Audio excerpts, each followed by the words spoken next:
Ever wondered how to make a simple and delicious bread at home? Well, today is your lucky day. We're going to unravel a delectable recipe that will have you making bread like a pro in no time. First, we're going to start with 220 milliliters of warm milk. To this, add 42 grams of honey and stir until well combined. This sweet concoction will serve as the perfect base for our bread, giving it a subtle sweetness that complements the other ingredients beautifully. Next, we introduce 3 grams of active dry yeast. Mix this in and let it sit for 5 minutes. This tiny organism is responsible for the rise in our bread, transforming our dough into a fluffy masterpiece. While the yeast is doing its magic, we'll take 300 grams of whole wheat flour and 3 grams of salt and mix them together. This mixture provides the structure for our bread, creating a firm yet soft texture that's characteristic of homemade bread. Once the flour and salt are well combined, we add 30 milliliters of olive oil. This not only adds a rich flavor to our bread, but also aids in the kneading process, making our dough smooth and pliable. Now, the fun part begins. Knead the dough until it's smooth and elastic, then cover it and let it rise until it doubles in size. This process is crucial as it allows the yeast to ferment the dough, creating gas bubbles that result in the bread's unique texture. While our dough is rising, we'll prepare our bread pan.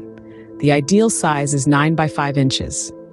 Coat it evenly with unsalted butter to prevent the bread from sticking during the baking process. When the dough has doubled in size, transfer it to a work surface and sprinkle a bit of flour.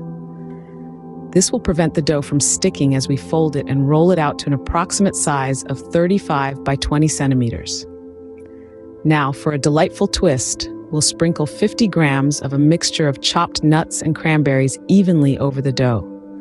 This adds a delightful crunch and a burst of flavor that contrasts beautifully with the soft, fluffy bread. Roll the dough from one of the short ends and pinch the edges. Place the rolled dough in the prepared bread pan, cover it and let it rise until it doubles in size once again. Bake in a preheated oven at 375 degrees Fahrenheit or 190 degrees Celsius for 30 minutes. Once the outside of the bread turns golden brown, cover it with aluminum foil to prevent it from burning. When the bread is done, transfer it to a wire rack to cool. For an extra touch of sweetness, mix 2 teaspoons of honey and 1 teaspoon of water and brush it over the bread. This is optional, but highly recommended. And voila! There you have it, a simple and delicious bread that's soft and fluffy on the inside and perfectly golden on the outside. This bread is incredibly easy to make and absolutely delicious. It's the perfect accompaniment to any meal and a surefire way to impress your friends and family with your baking skills. So why not give it a try? You'll be surprised at how easy it is to make your own bread at home.